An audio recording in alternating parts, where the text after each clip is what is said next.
Hey everyone, today I'm going to be building some pastel townhouses in The Sims 1. I thought it would be fun to try and build something that would be useful for multiple families or multiple households all living together on one lot. There were a few houses that I was kind of using as inspiration for this. First, there's a lot in the Sims 2 neighborhood, Belladonna Cove, that has these 4 townhouses in different colors, all lined up next to each other. So I was kind of wondering if I could maybe build something inspired by that, but in The Sims 1. And also, it's kind of completely separate, but the house in the movie Paddington, it's like this London street. I don't know what part of London it is. It's like obviously quite a nice part of London. And there are these like terraced houses and they're all in like pastel colors. And the main family, the Brown family in that movie, they live in one of these houses. And I'm pretty sure it's like a real place in London. It's not just a set that they made for the movie. I just think like the way that that street looks is really, really pretty. And also the interior of that house and the way they've like dressed the set to create like the feeling, like the warm family feeling in that movie, I just think is really, really nice. So I kind of very, very loosely had that in mind as well. I'm not actually trying to create that house in one of the townhouses that I'm building here. It's more just like a point of inspiration. So the lot that I'm building on is the lot opposite the Mango Manor in Old Town, which is kind of in the bottom right hand corner of the Old Town neighborhood view. I chose this lot because firstly it's quite small. It costs only 3,500 simoleons to buy as a empty lot. Having a small lot, I really felt like I could fill the whole lot with just a couple of houses, and it would maybe almost feel like it was a bit more, I don't want to say in a built up area, but it would almost feel a bit more like not just a random 3 houses stuck together in the middle of nowhere, but just like a block of 3 houses that are kind of more in this like built up, quite elegant area.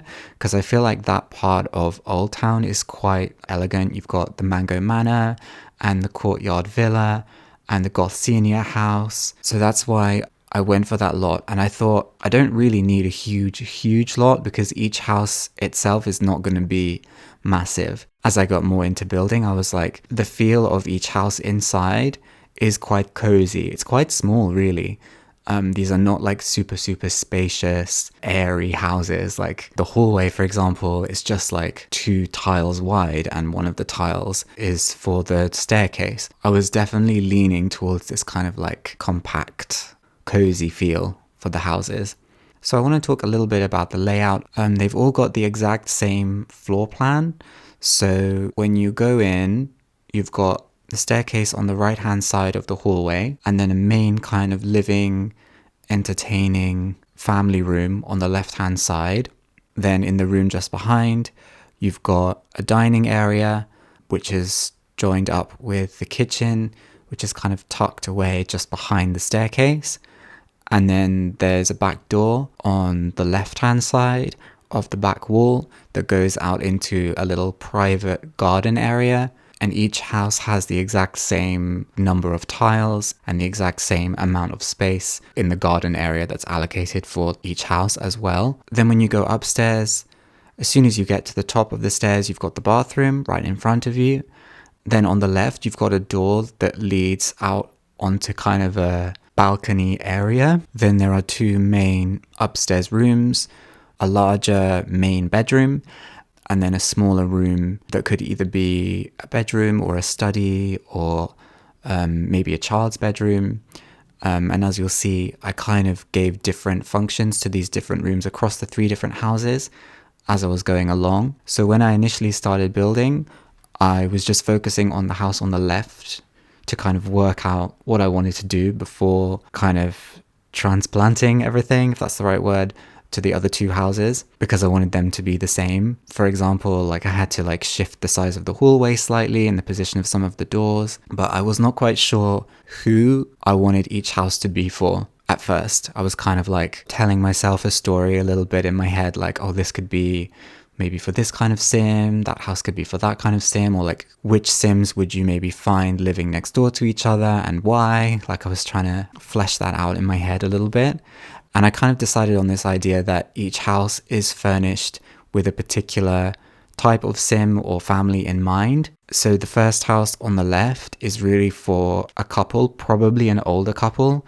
They're maybe a little bit eccentric and maybe they kind of like collecting old quirky objects. I feel like they maybe be quite like serious presenting to the outside world. Like they come across as quite like a serious couple or something. Then you go into their house and they're quite fun in a way. They've lived quite a lot.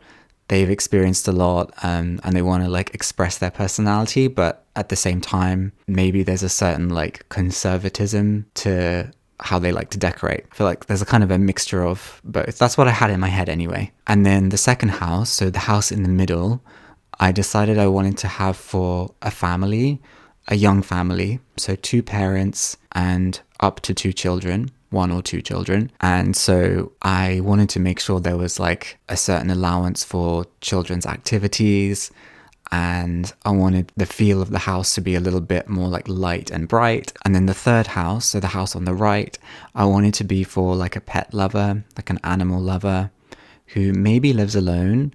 Maybe it could be theoretically a couple or maybe siblings or roommates, but I feel it's probably just like a single sim and they live with their animals. So I wanted to kind of keep that in mind when I was decorating the kind of feel of the house for the appropriate sim. So regarding the first house on the left, I wanted to decorate in a certain way and use certain objects that would kind of tell the story that I had in my mind about this couple. So I used quite a lot of dark woods and dark red. I used the carpet runner staircase, which I think is quite like elegant. It's a little bit fancy. It's a little bit maybe not what you'd see in every suburban house. I feel there are certain objects that are just appropriate for wealthy sims, maybe because of like how much money they actually have, and also just because of like the look and the aesthetic and the vibe that a certain object gives off.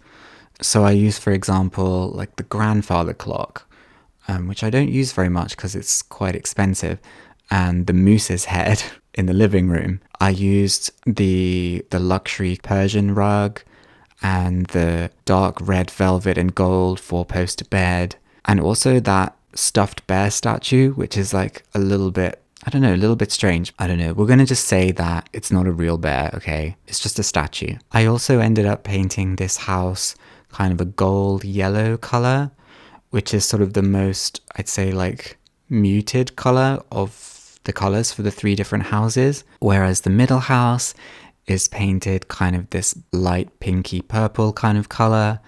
And then the inside of the house just feels a bit more bright and fun, especially the children's room, which is kind of this bright pinky purple color, matching the outside. I feel like this is the house that maybe the family from Paddington would live in. I would have liked to have been able to have like an attic room or something, like a 3rd floor, and build like a secret room at the top of the house for Paddington, but that was not going to be possible. I reckon somebody's probably made that house somewhere, probably in like Sims 2, 3 or 4, somebody's made like the house from Paddington. But anyway, I also put a climbing frame for the children out in the backyard and a barbecue and outside eating area, because I feel like that's a nice group activity to have for like a family. I did want like the parents to feel like they have some stuff to do as well, so I put a workout bench and a gnome-making bench on the upstairs balcony, so it's not just all about the kids. Then for the third house, for the animal lover, I decided I wanted to do something a little bit different with the arrangement of the rooms without actually changing the floor plan. So I decided to swap over the main bedroom and what would be kind of the second bedroom or the study room.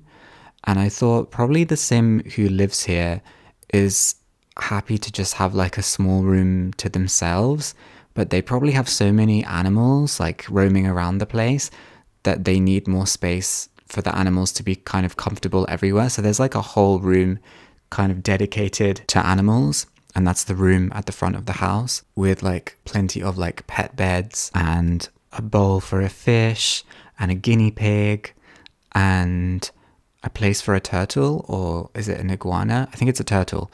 And then I did actually put just a computer in there as well, so I could imagine like the sim using that room as their study, just a place to kind of maybe sit and work, or maybe just play games and have their animals all come around them and just like for them to all hang out together in that front upstairs room. I also put some extra pet objects in the backyard, including a scratching post and a pet bath and just some other pet food bowls. I even started thinking it might be quite cool if like the 3 households living in each house were actually related. So maybe the family living in the second house in the middle, it's like 2 parents and their children. And then maybe the older couple living in the house on the left-hand side are the parents of one of the parents, so the grandparents of the children.